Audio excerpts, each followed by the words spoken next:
Well, PRD was always a father figure, not only to me, but to all of us. My special story about this is that when I had a miscarriage, he was very considerate and he was very concerned, and he let me to take time to rest and recover from the incident. He also tried to comfort me with his words and positive perspective. So I really appreciate that. Dalawa palagi yung sinasabi niya. Tomorrow will take care of itself.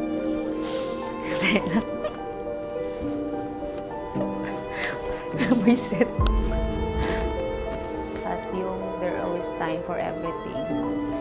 Na yung buhay talaga, may panahon. Minsan nasa taas ka, minsan nasa baba. Kaya dapat maging humble ka lang talaga palagi.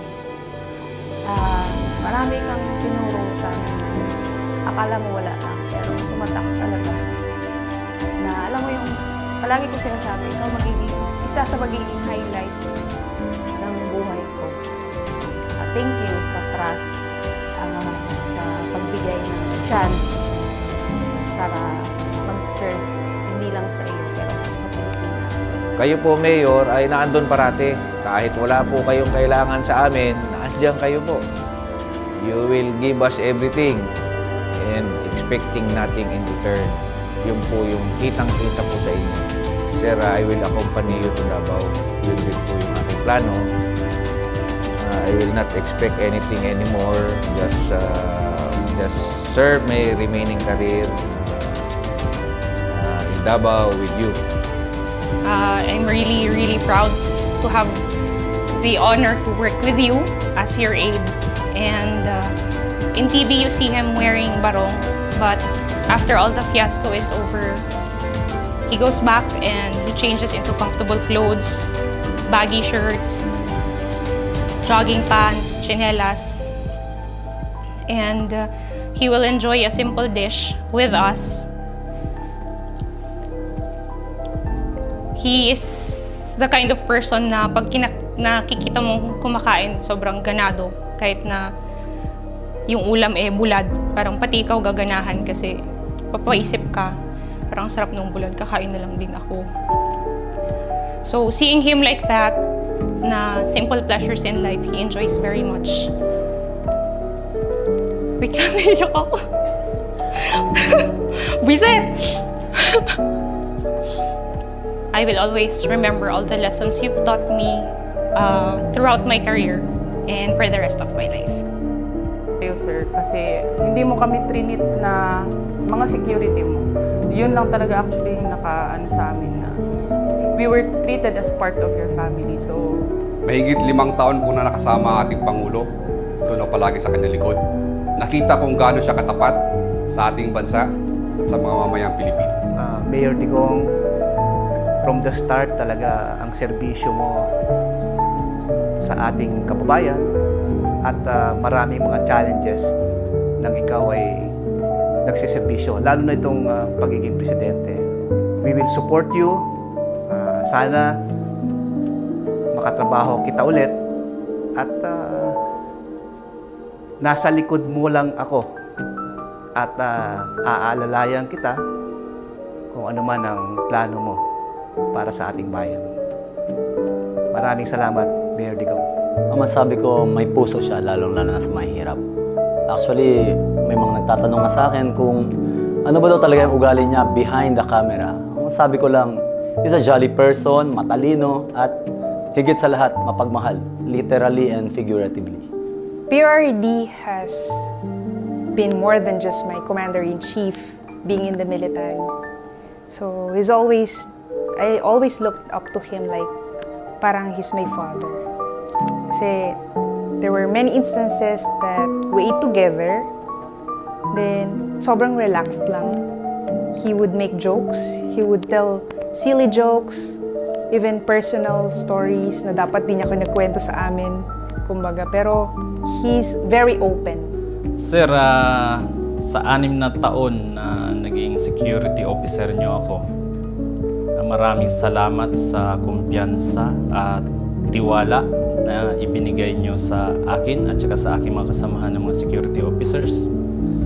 Ang hangad lang namin palagi sa inyo, sir, ay maprotektahan kayo, maging safety kayo. Gusto ko lang, sir, na sabihin sa iyo na mahal ka namin, sir, in behalf of the Presidential Escorts Battalion.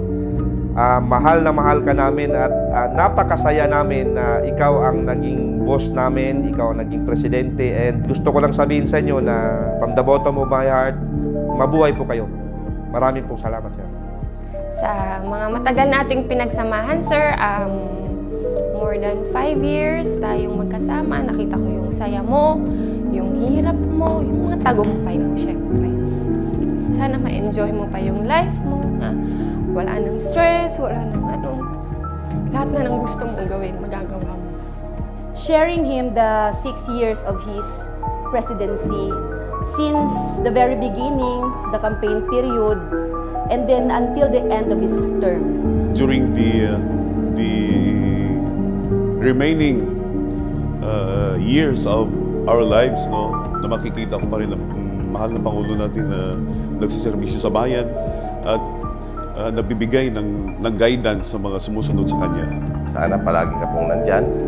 I have learned a lot from you, and especially sa mga mentoring na binigay niyo po sa amin, sa lahat ng guidance, sa lahat po ng tulong. We will be forever grateful for those services that you have given us. You're one of the best tatay sa totoo lang. Sana, sir, mas mahaba pa yung time na ikaw ang presidente, kasi you have done a lot, and sana ipagpatuloy kung sino man yung papalit sa inyo yung mga numpisan mo. Ako magpasalamat kay nagatag ka sa amo. Hope wala ka kabalo, sir, pero idol jud ti ka, sir. Kasi idol kay ti ka sa dili kay tungod sa imong leadership o sa imong nabuhat sa amuha, kundi tungod sa imong pagkamaayong tao. Naarami permi, sir, mag-support sa imo, sir. Sana, sir, hindi mo kami makalimutan kahit na hindi na kami mag-work for you. Malapit na kasi, and sana, sir, parati kang healthy, kasi pag happy ka, iba kasi yung dating ng smile mo, sir, pag happy ka na, giging happy din kami parati. And, sir, bata mo ako forever. Para sa akin, isa sa natutunan ko kay PRRD ay yung pagiging mabait, pagbibigay respeto sa kanyang mga security. As commission officer, pwede ko po itong tularan at ma-apply ko po sa aking nasasakupan. Sir, boss, my idol in public service, maraming salamat po sa iyo sa lahat ng natutunan ko po sa iyo. Mayor, dili pa diri nahuman ang imong pagserbisyo sa atong mga kaigsuunan. Kabalo ko, gikan sa imong kasing-kasing, magserbisyo pa ka hangtod 100 years old, hangtod 200 years old. Kay tungod, pinalangga nimo ang atong mga kaigsuunan.